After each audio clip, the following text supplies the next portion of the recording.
Alright, so this is a CRF80 a Honda, 2013, and they're pretty much all the same back through early 2000 into the XR, but the newest ones come with a little plug over the air mixture screw, which is right here.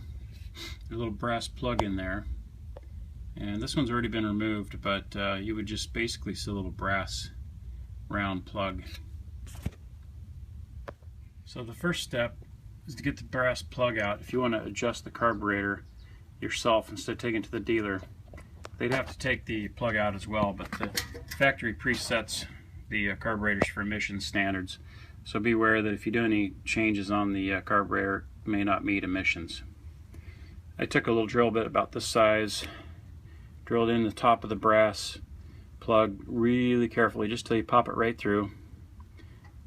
Remove the drill and then use a screw. I just use a regular wood screw like this. Put it in there till it was tight, and then just kind of slowly worked it out. It may or may not come out easily, but that's how I did it. You could risk damaging the carburetor, so that's your disclaimer. Doing this procedure could damage this portion of your carburetor or the screw inside, so don't say I didn't warn you. This phase is removing the D-shaped air mixture screw inside that hole. That's how you adjust your mixture on these bikes. Just a idle screw and an air mixture screw, and believe me, it makes a big difference when you can adjust that screw. So let me show you what it looks like. I'll pull it out. This is the screw that's in there.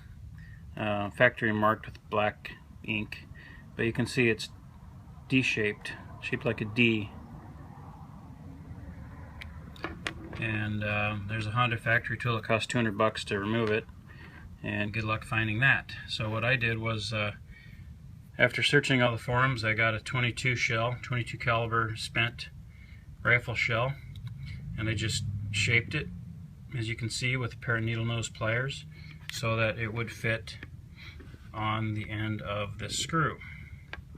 And it's kind of sensitive, the shape, but once you get it, the screw comes out pretty easy. Just unscrew it all the way, and then tilt the bike sideways and capture it in a container like an old 35mm canister, so that you don't lose the spring or the screw. You have to capture it, or else it might get lost. Don't do this in the grass. This phase is going to be putting a slot that'll fit a small screwdriver flathead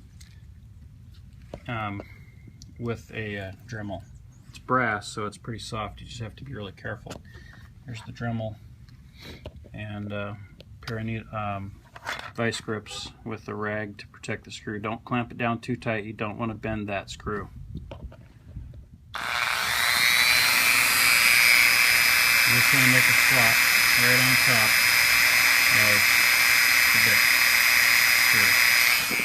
So you can see it doesn't take a whole lot. I just barely grooved into it, and it's very soft, so you don't need much. Better to do less than too much. But now you can adjust your carburetor yourself with just a flathead screwdriver, just like they used to be when they were built for us. You can see there's nothing in there right now. I'm going to go ahead and put the screw back in with the spring.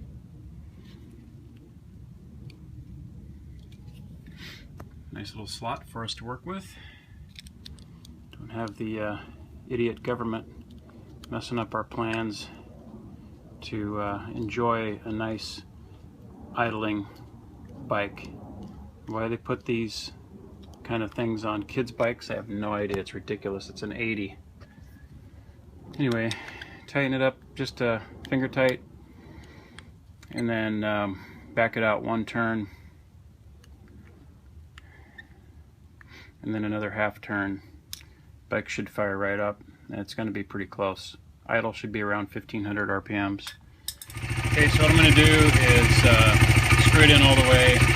The bike, it's warmed up just a little bit. You can hear it, it'll die down. Then I'm going to unscrew it a full turn, and then unscrew it 2 turns, and you can kind of see the difference that it makes on the idle. So I'm going to go in all the way this right now.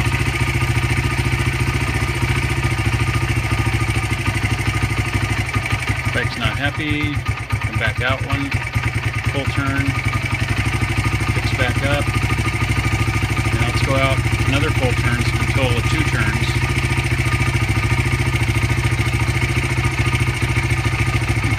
Bike's not happy again. So I'm going to turn it into half a turn.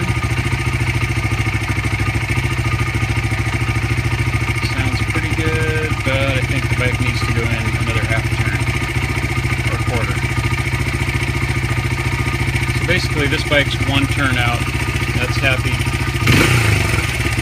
Seems to idle pretty good. Not the rough way that the factory had it tuned for emissions, with 2 turns out, not enough gas.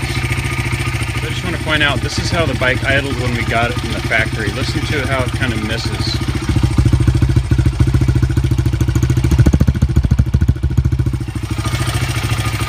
Okay, now when I tighten screw up just 1 turn, it runs a lot better.